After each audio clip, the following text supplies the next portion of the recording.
Bonjour Yannick, aujourd'hui je reçois un habitué de nos studios, Bruno Sanchez, et un nouveau venu, enfin pas si tôt puisqu'il était déjà venu, Endoff, bonjour. Décembre, oui. Bonjour. Bonjour Martine, bonjour à tous. Bonjour à tous aussi. Alors vous venez nous parler escrime, bien entendu. Oui, une grande actualité, bien dense. Justement, à l'occasion de l'arrivée de Endoff, qui vient directement de Métropole, la saison commence et les rentrées se sont effectuées cette semaine et vont se faire encore tout le long de la semaine. Et c'est exceptionnel parce que nous avons donc aujourd'hui un cadre technique qui va vraiment nous développer encore plus. On a des bonnes fondations, mais il faut qu'on les étoffe avec des formations de diplôme d'arbitre, de 3 niveaux, départemental, national et pourquoi pas international, parce que Endoff il est arbitre international et ça intéresse fortement l'OFC, la Confédération océanienne. Nous sommes un membre permanent. Donc tout ça c'est très bien et ensuite on va essayer d'opter pour la mise en place d'un diplôme d'État, le BPGEPS, d'accord, local. Et ça c'est important pour qu'on puisse avoir des parce qu'il est toujours en attaque, tac. Moi je suis attaquant, n'oublions pas que nos auditeurs. Donc les grandes lignes c'est ça, c'est dès la formation d'arbitrage, des préparations au diplôme de monitorat, 2-3 niveaux, de façon à ce que même un étudiant en fin de cycle puisse peut-être, pourquoi pas, vivre de l'escrime, ça c'est important. On peut faire un CQP, on expliquera ça différemment lorsque ça sera nécessaire. En tout cas, au niveau humain, il va faire le tour de toutes les salles en place. Nous avons 4 salles actives et 2 en formation là maintenant. On va ouvrir Rayatea le mois prochain, c'est une excellente chose. On va Alors comment vous allez faire pour ouvrir des salles différentes? Nous avons une permanence là-bas assurée par une dentiste, Perrine Moinecourt, qui fut dans l'équipe de Laura Flessel en France, à Levallois-Perret. Ah oui, carrément. Et oh là là, très haut niveau d'épée. Et elle n'a qu'une envie, c'est de commencer bénévolement, bien sûr, des cours dans peut-être des écoles, mais surtout sur l'île le soir. Donc ça c'est génial. Et on a déjà 25 préinscrits. Et il y a du matériel qui va Alors, arriver là-bas. On va avec le cadre technique, on va aller faire un tour là-bas, un petit week-end, c'est bien, et on amènera du matériel. Voilà. Et alors, je voudrais poser une question avant que tu partes sur autre chose. Toi, tu vas donc préparer les concours, les personnes qui vont aller au concours. Non, mais en fait, il a parlé du volet formation. Donc, je m'occuperai de la formation. Il y a aussi de s'occuper des sélections, mais que ça suffit pas à ça. Il y aura aussi de s'occuper d'une base, c'est-à-dire on va construire une pyramide. Il y a les petits, on va pas les lâcher aussi, même si on les présente pas au niveau international des compètes, mais on s'occupera d'une petite sélection ou des mini-stages par la Fédé, qui vont s'ajouter au stage que les clubs feront, qui s'ajouteront au stage de haut niveau pour on appellera des perfectionnements pour les meilleurs jeunes en vue de les préparer. Il n'y aura pas que le volet sélection, il y aura volet formation, il y aura volet aussi à la détection, il y aura détection, il y a la formation au niveau enseignant qu'on a vu CQP ou BPGEPS, on verra petit à petit, pas des diplômes fédéraux. Et après, il y a le côté arbitrage qu'on formera des jeunes, on va définir ensemble à quel âge ils commenceront à être arbitres, on va définir tout ça. Donc, je dis, le travail est large. C'est pas que seulement pour la sélection, non, mais il y a la formation, il y a tout ce qu'il y a, le développement, il y a aussi pousser, comme il a dit, qu'il y ait des clubs ailleurs et qui sont aidés par moi, par des déplacements. De temps en temps, on va faire un planning. De temps en temps, j'irai voir la personne et l'aider comment il travaille, et donner la leçon, passer des séances avec, voir comment ça. C'est pas conseiller et recevoir aussi un échange pour envie qu'on tombe pas dans la répète,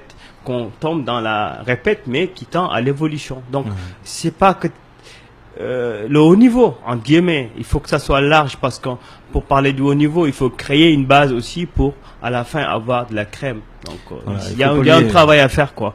Donc, on a 200 familles de touchées par l'escrime l'année dernière, parce qu'aujourd'hui on recommence à zéro, donc il faut qu'on recommence à prendre les licences, bien sûr. Mais on a 200 familles qui vont être augmentées. Pourquoi? Parce qu'on ouvre un 6e club après le 5e Rayatea à Papara. On fait tout pour qu'on ouvre dans cette partie de l'île. Et ensuite, une bonne nouvelle, en 2019, c'est pas très vieux, c'est pas très loin, on a encore 2 clubs sur Moréa. C'est fin 2019. C'est génial. Et donc à Moréa, il y aura aussi des personnes accréditées. Il y aura un maître d'armes patenté qui va venir en fin d'année 2019, mais c'est très loin encore. Et Endhoff est là pour vraiment préparer le matériel. Et ce que fait Endhoff, ce que j'ai jamais pu faire en 4 ans dans la fédération, et ça je vais le faire grâce à lui, parce que je suis incapable de le faire, c'est des formations de réparation d'armes. Ça c'est fantastique. Il a cette patience que je n'ai pas. Il a ce savoir que je n'ai pas. C'est pour ça qu'il est là d'ailleurs. Sinon je resterais tout seul.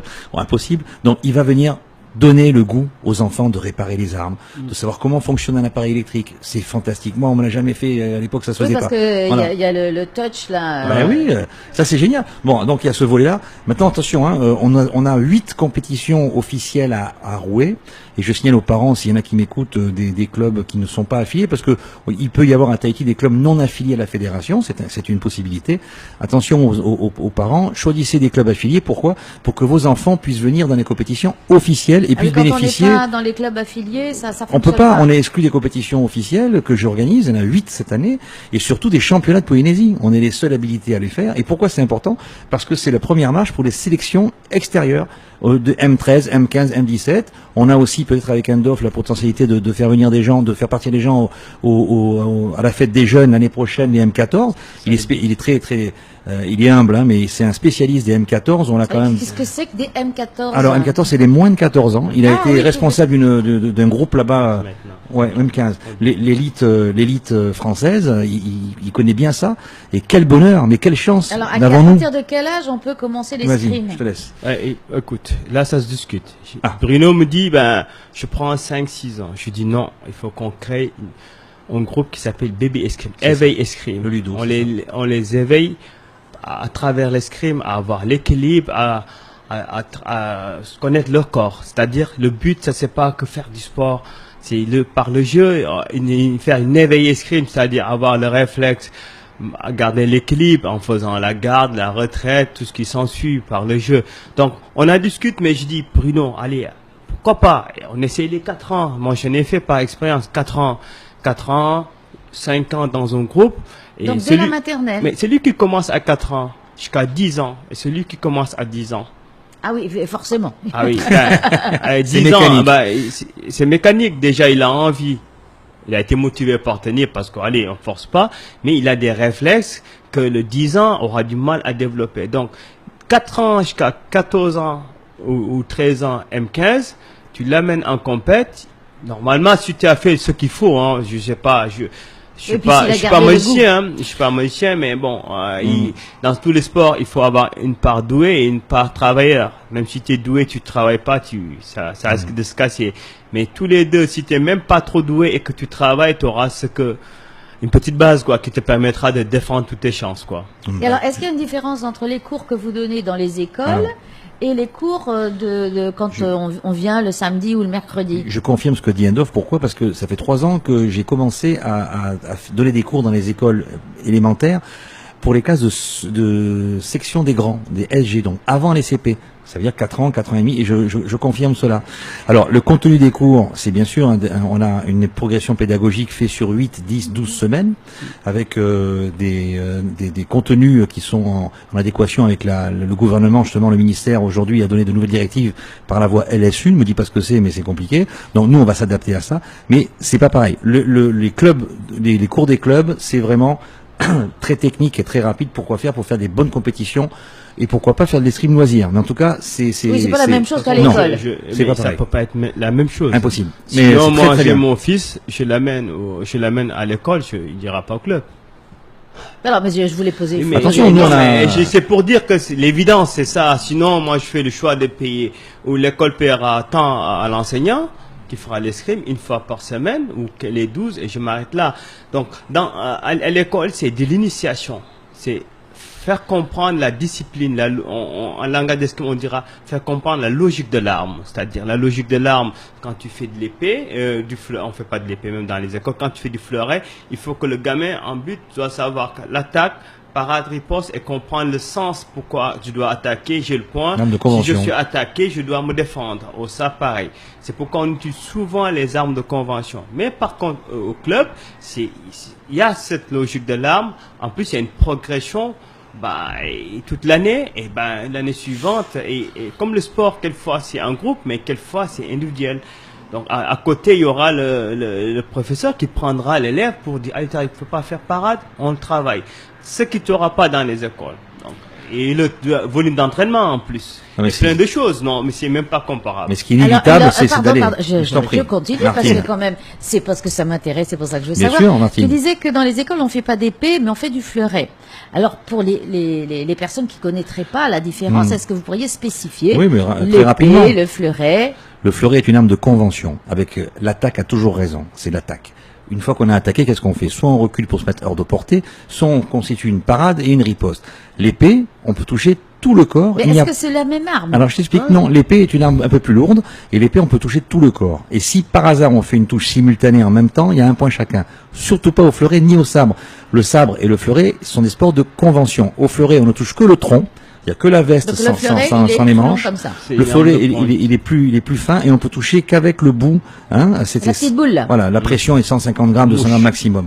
Le sabre, par contre, c'est une arme où on peut toucher avec le tranchant et la pointe tout le haut du corps au-dessus de la ceinture. C'est très intéressant. Est-ce qu'ils sont dangereux, ces armes? Certainement pas. Surtout pas dans les écoles où on se fait avec du plastique. Ouais. Dans les clubs, le port du masque est omniprésent. Il est impossible de faire d'escrime sans le masque. Il n'y a pas de danger, quoi. Ah non, aucun. Pour rassurer les parents, dire, oh là là, des sabres. Justement, le danger potentiel fait qu'il n'y en a pas. Donc c'est comme c'est accidentogène, les gens font faire attention. Quand les petits sont un petit peu turbulents, je leur dis, attention, tu peux te crever un œil. Ça n'arrive jamais, mais ils ont peur. Donc la peur des coups fait qu'ils sont encore plus vigilants. Alors, tu parles d'école, mais n'oublie pas nos clubs. Nos clubs, c'est vraiment... Voilà, non, mais il fallait bien poser les choses. Pourquoi Justement, l'école et les clubs? Parce que donc l'école, c'est l'initiation. Voilà. Je prends l'exemple de l'école Aoturu à Roué. La proximité géographique du lycée Samuel Rapoto fait qu'il y a eu un effet de vase communicant l'année dernière. On a eu 14, 15, 25 inscrits de l'école. C'est fantastique. Donc les gens, parce que c'est vrai ce que tu dis, mais n'oublie pas que l'intervention dans l'école, c'est 10 semaines, c'est pas un an. Hein. Les enfants sont très intéressés à faire de l'escrime dans les clubs. Nous ouvrons le mardi et le jeudi au lycée Samuel Rapoto. Venez nous voir. Les premières séances sont gratuites, donc on démarre jeudi, donc dans après-demain. Le mercredi, nous sommes en même temps au lycée hôtelier à Punaouia et à l'école Taonoa, l'école protestante. Le vendredi, on est au lycée hôtelier, on bosse en binôme avec un DOF mais qui tourne dans tous les clubs. Et le samedi, nouveauté, la salle d'Artagnan qu'on avait mis en place au lycée hôtelier a déménagé. Nous sommes dorénavant à l'école protestante de Tarnois. Venez, pourquoi? C'est le seul moyen au départ pour un enfant de savoir s'il aime l'escrime. Pourquoi? Parce que c'est un stage de 3 heures. Donc on l'initie pendant 3 heures, il y a un multisport, il y a l'escrime, il y a des jeux, et au bout de ces 3 heures-là, soit il va dans un club entre guillemets classique, soit il continue à faire ses stages tous les samedis. C'est valable tous les samedis, sauf pendant les vacances primaires. C'est intéressant pour que les parents puissent déposer leurs enfants et aller faire du shopping ou je ne sais quoi, le samedi matin. À partir de quelle heure? Alors à partir de 9h jusqu'à midi. Toutes ces informations... En plus, ce sont des horaires qui permettent aux enfants de faire une petite grasse matinée. C'est cool. Toutes ces informations sont sur notre site tahiti-escrime.com, sur les Facebook, Fédération Polynésienne d'Escrime ou Escrime Tiki Club, tout est indiqué, notre téléphone il est partout, Endof et moi on répondra tout de suite à vos questions. Venez essayer ce sport non seulement pour les enfants, mais aussi les adultes. C'est évident que certains parents, plutôt que d'attendre les gosses, essayent, s'initient, et là c'est le coup de foudre.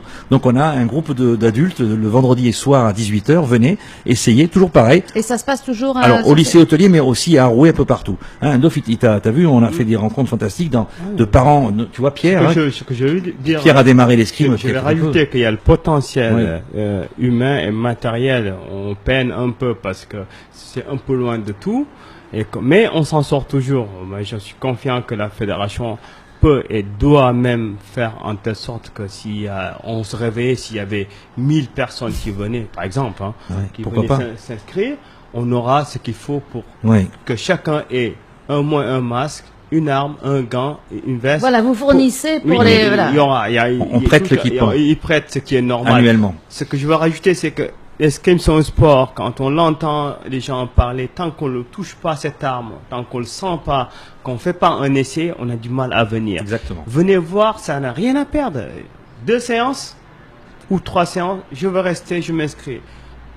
Financièrement, les gens de loin, ils disent que c'est cher. Moi, je dis il y a plus cher, mais puis il y a moins de faire plusieurs paiements. Tout à fait. Il n'y a aucun souci. Surtout en ce moment, c'est la période la Oui, rentrée, la on est rentrée, très donc. souple. L'argent n'est pas un vecteur, n'est Bon, pas par un- exemple, ça coûte combien pour Ah inscrire? on va compter entre 30 et 48 francs, ça dépend du club. 5000 francs simplement la location annuelle de la veste et des pantalons. Certains parents achètent, alors on a une bourse d'échange parce que les parents et les enfants s'agrandissent. Donc on peut acheter, on a 30 du 000 francs matériel. par mois? Par an. Par an. Ah, voilà. tu vois, hein, c'est pas beaucoup. On a 33 semaines de cours, 2 séances par club. Hein.